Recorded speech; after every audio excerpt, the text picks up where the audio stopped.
अभी तक हम जो भी बातें कर रहे थे वो फाइनेंशियल स्टेटमेंट्स विदाउट एडजस्टमेंट्स की कर रहे थे, फाइनेंशियल स्टेटमेंट विदाउट एडजस्टमेंट्स। तो एडजस्टमेंट्स का मतलब क्या होता है? एडजस्टमेंट्स का मतलब कोई ऐसे आइटम्स जिनको बुक्स में अभी रिकॉर्ड ही नहीं किया गया।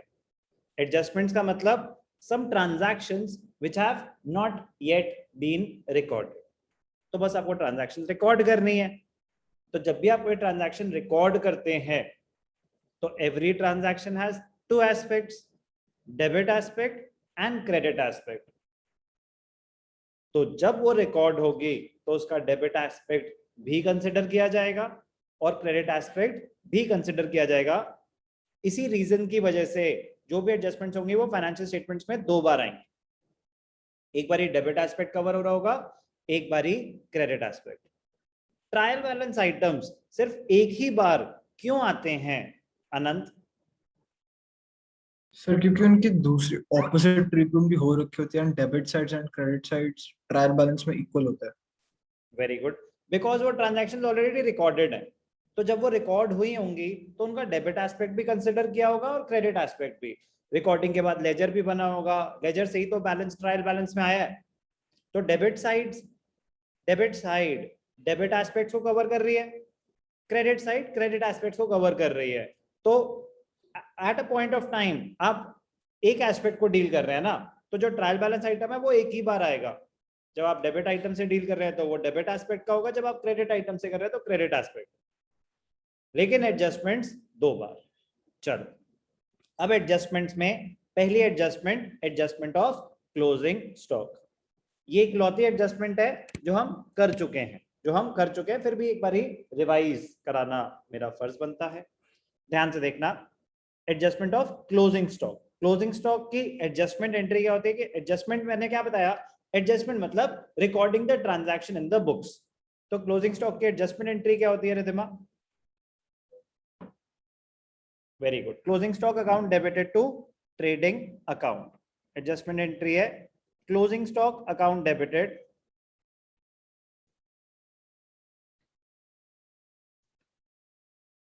To trading account. Closing stock account जब डेबिट हो रहा है तो क्यों डेबिट हो रहा है रिधिमा?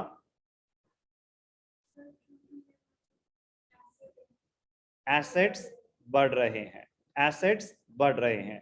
ट्रेडिंग अकाउंट क्रेडिट क्यों हो रहा है शाश्वता? ट्रेडिंग अकाउंट क्रेडिट का मतलब क्या होता है? या तो रेवेन्यू बढ़ रहा है या एक्सपेंसेस कम हो रहे हैं। यस और नो? क्रेडिट आइटम है, क्रेडिट एस्पेक्ट है, तो एक तरह से हम क्या शो कर रहे हैं? Fall in expenses. रेवेन्यू नहीं बढ़ रहा मेरी कोई इनकम जनरेट हो रही है? नो, जो ऑलरेडी मैं कुछ खर्चे कर चुका हूं उनका कुछ पोर्शन में रिवर्स कर रहा हूं। स्टॉक वो है ना कि आपने सामान खरीदा था 50 लाख का, उसमें से 10 लाख का बच गया, तो क्लोजिंग स्टॉक में 10 लाख चले जाएंगे, वो 50 लाख वहीं का वहीं पड़ा हुआ था। पड़ा तो हुआ था डेबिट साइड पे, लेकिन वो true and fair view show नहीं कर रहा। कह रहे सर सामान बिका ही नहीं, तो पूरे के पूरे को आप इस पीरियड का खर्चा कैसे मान सकते हो? तो कह रहे फिर मैचिंग कॉस्ट कहते हैं कि अच्छा फिर ऐसा करो, cost should be matched with the revenue recognised during that period. तो जो आपका सामान बिका ही नहीं, आप स्टॉक वैल्यूएशन करो और उसको नेक्स्ट पीरियड में कैरी फॉरवर्ड कर दो। तो एक तरह से आप एक्सपेंसेस रिवर्स कर रहे हैं। और ये क्यों शो किया जाता है? Because of matching cost principal.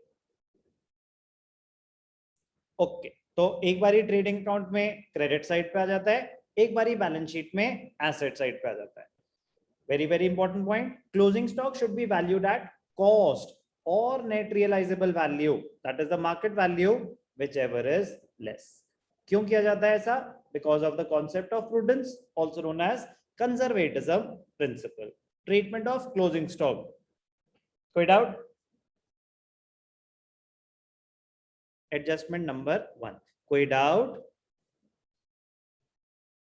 No sir. No sir.